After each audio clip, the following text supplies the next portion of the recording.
8개의 키워드 가운데 토요랭킹스가 뽑은 오늘의 첫 번째 한랭킹, 바로 이재명입니다.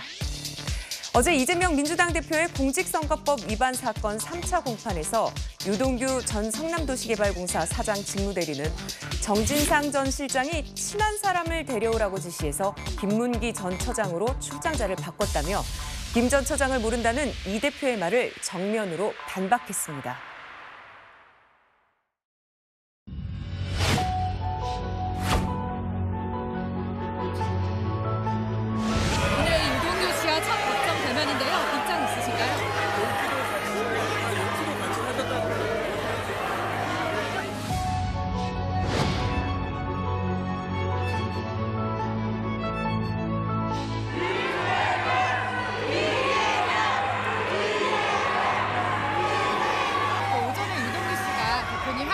거짓말 좀 안 했으면 좋겠다고 했는데 혹시 반박 입장이실까요?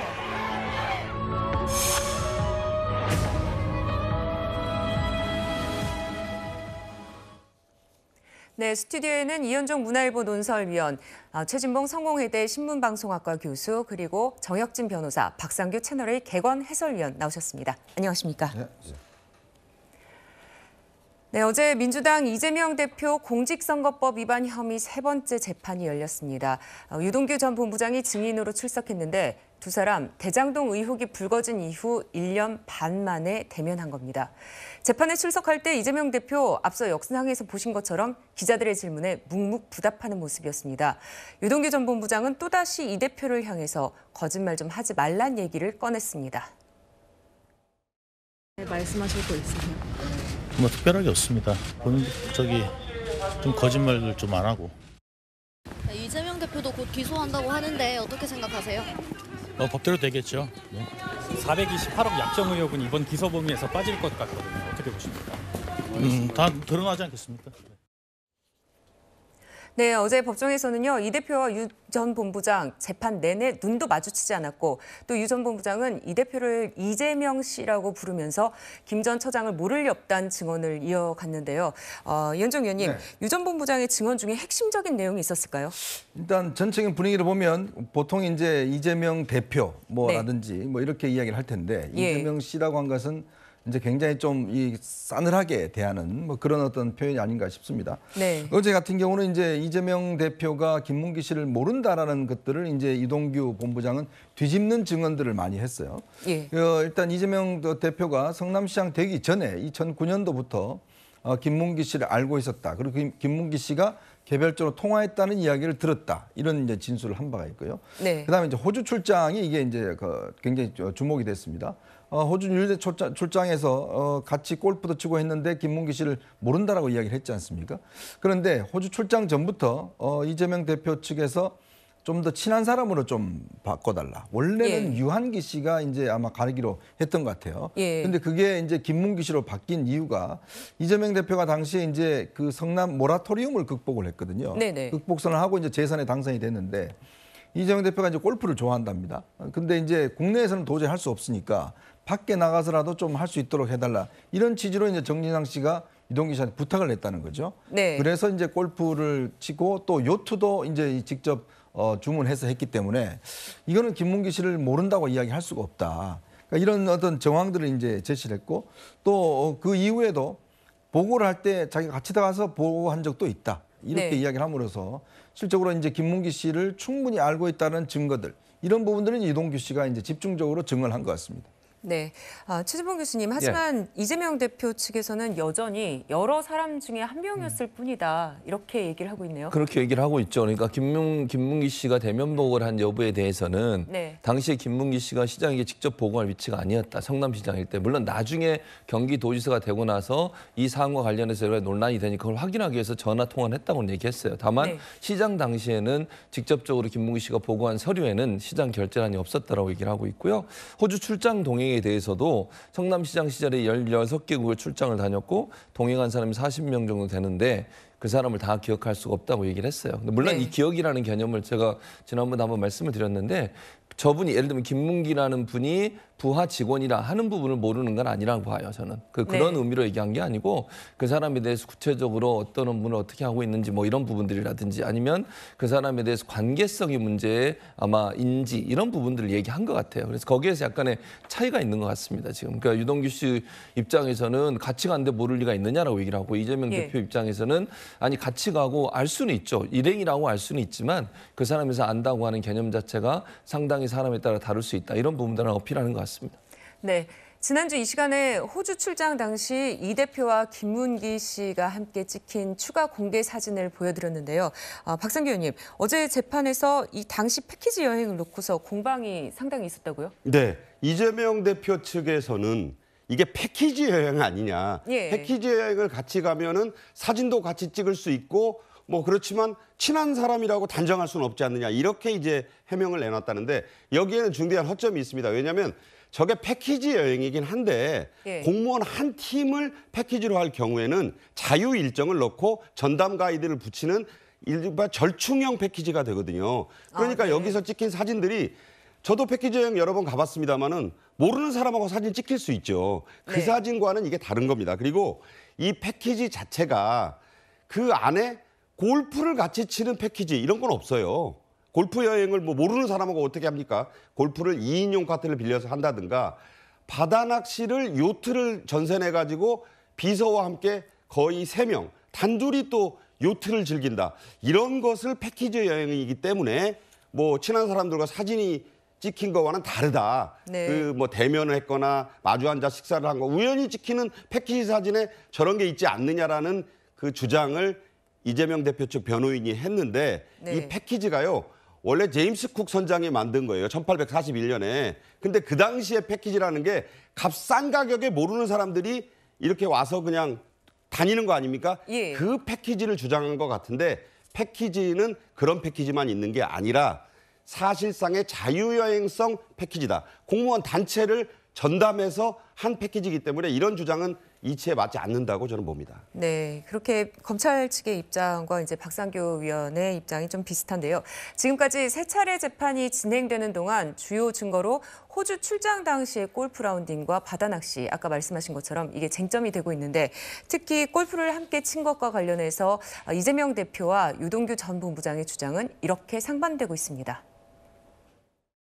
국민의힘에서 4명 사진을 찍어가지고 마치 제가 골프를 친 것처럼 사진을 공개했던데 제가 확인을 해보니까 일행 단체 사진 중에 일부를 떼내가지고 이렇게 보여줬더군요. 조작한 거죠.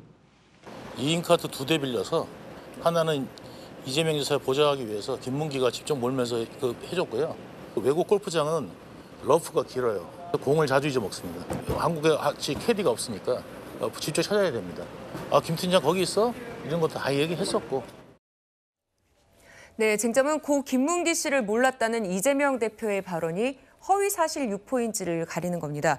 정혁진 변호사님, 지금까지 이 여러 가지 증거로 제출한 것과 또 증언들을 기반으로 했을 때는 판례에 비춰볼 때 어떤 결과가 나오기가 더 가까울까요? 일단은 판례보다 더 중요한 거는요. 예. 법의 규정이거든요. 네. 판례는 법을 해석하는 것에 불과하니까 공직선거법 250조가 좀 복잡하게 되어 있는데 예. 심플하게 요약을 해보면 당선될 목적으로 방송에 나와서 허위 사실을 공표하면 처벌받는다 이거예요. 네. 그런데 판례는 이때 허위 사실을 무엇이라고 이야기를 하냐면 진실에 부합하지 않는 사항이라고 하거든요. 그런데 진실에 부합하지 않는 사항 중에서 선거인으로 하여금 후보자에 대해서 정확한 판단을 그르치게 하는 그러한 사실을 허위 사실이라고 해서 처벌을 갖다가 하는데 네. 사실 이제 그 민주주의의 꽃은 선거이고 선거에 영향을 줄 수 있는 것들은 굉장히 엄격하게 다뤄야 된다라고 하는 게 기존의 대법원의 판례였거든요. 그렇기 예. 때문에 허위 사실 공표에 있어서도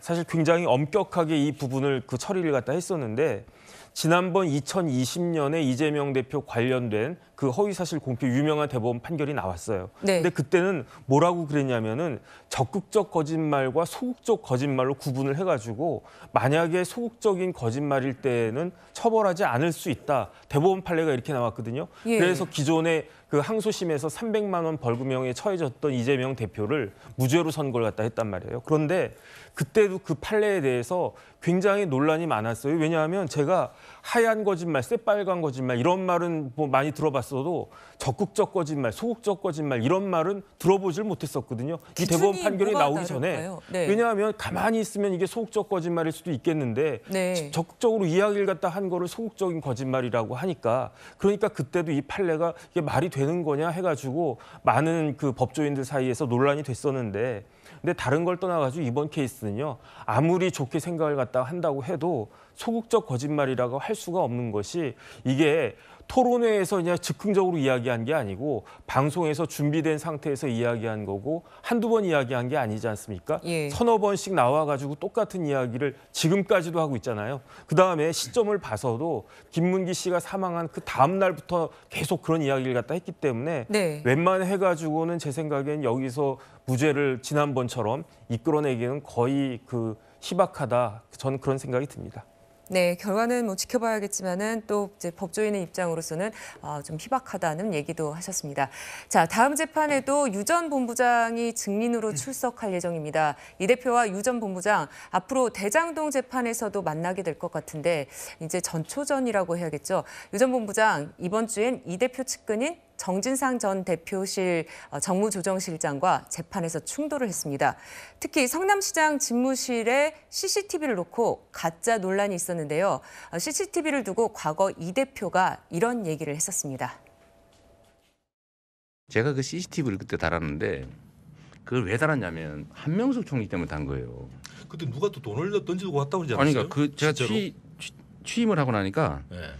면담 요청이 막 수백 건이 쌓이는데 네. 오는 사람마다 책에다가 꽂아가지고 책 저거 안에 뭐 들어있어? 우리 봉투야. 그래서 내가 돌려줬는데 이런 게 너무 많았던 거예요. 그래가지고 다 찍어놓겠다 달고 광고를 했던 거예요. 그랬더니 면담 요청이 확 줄어버렸어.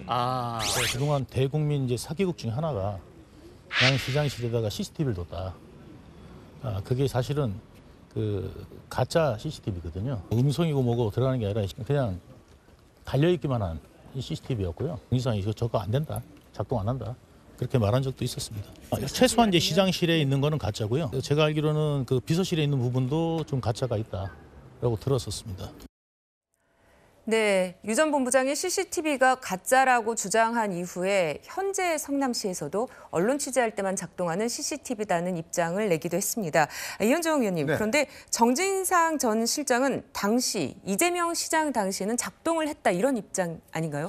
그렇죠. 근데 이게 지금 정진상 실장 측에서는 뇌물을 안 받았다는 근거로 CCTV가 있었기 때문에 안 받았다. 이걸 네. 이제 지금 내고 있는 거 아니겠습니까? 예, 그렇죠. 근데 CCTV가 있다 하더라도 뇌물을 못 받는 건 아니거든요. 그러니까 네. 이 CCTV가 잘못 작동되거나 만약에 작동이 안 됐다 그러면 이 모든 본인의 진술 그 신빙성이 떨어져 버립니다. 저는 왜 이 두 가지를 연결시켰는지 잘 이해가 못 하겠어요.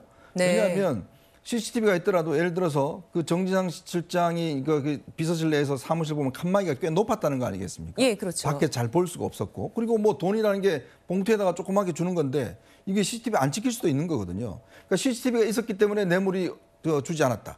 이거 자체에 성립하기는 굉장히 어려운 구조란 말이에요. 그리고 CCTV가 만약에 지금 성남시 직원들이 이야기를 하지만 CCTV가 성남시장실에 하나 있었고 예. 그다음에 비서실에 있었다고 그러는데 당시에 뭐 여러 가지 또 홍보를 많이 했습니다. 근데 알고 봤더니 이게 상시적으로 가동되거나 녹화되는 게 아니라 그리고 음성도 같이 있는 게 아니라 거의 뭐 이 처음에 언론들이 몇 번 취재할 때는 작동하는 걸로 했지만 네. 그 이후에는 작동된 적이 없다는 거거든요. 그러면 그런 것들을 만약에 사실로 확인될 경우에 그러면 유동규 씨 저 지금 정진상 씨가 이야기하고 있는 그런 어떤 본인의 어떤 항변 이게 과연 먹힐까요? 이게 완전히 이제 어쩌면 거짓말로 취급될 수가 있는 거거든요. 그러니까 네. 왜냐하면 지금 검찰은 이미 이게 그 구속 당시 그다음에 적부심 당시에 이런 사실들에 대해서 이미 다 제출했었고 네. 실제로 그것에 불구하고 영장이 발부가 됐습니다. 그렇다면 이미 영장 발부 단계에서 이미 이 사실 자체는 좀 탄핵된 것인데도 지금 이 주장을 계속하고 있는 거거든요. 근데 만약에 예를 들어 성남시 직원이나 성남시 내부에서 이 CCTV는 연본이 없다는 거 아니겠습니까? 다른 건 다 네. 연본이 있는데 그러면 이게 또 관리가 녹화 기능이 전혀 없었다라고 한다면 이것도 이제 문제가 되는 거거든요. 만약 그런 게 입증된다 그러면 글쎄요. 이게 아마 정진상 씨가 본인이 안 받았다는 유일한 증거로 내세우는 CCTV가 있었다. 이거 자체가 만약에 성립이 안 돼 버리면 본인 진술에 저는 상당한 타격이 있을 것이다. 그렇게 봅니다. 네, 그러니까 CCTV가 있었다는 것 자체가 바로 뭐 돈을 받고 안 받고와 연결이 되게 어렵다 이런 말씀을 해주셨는데요.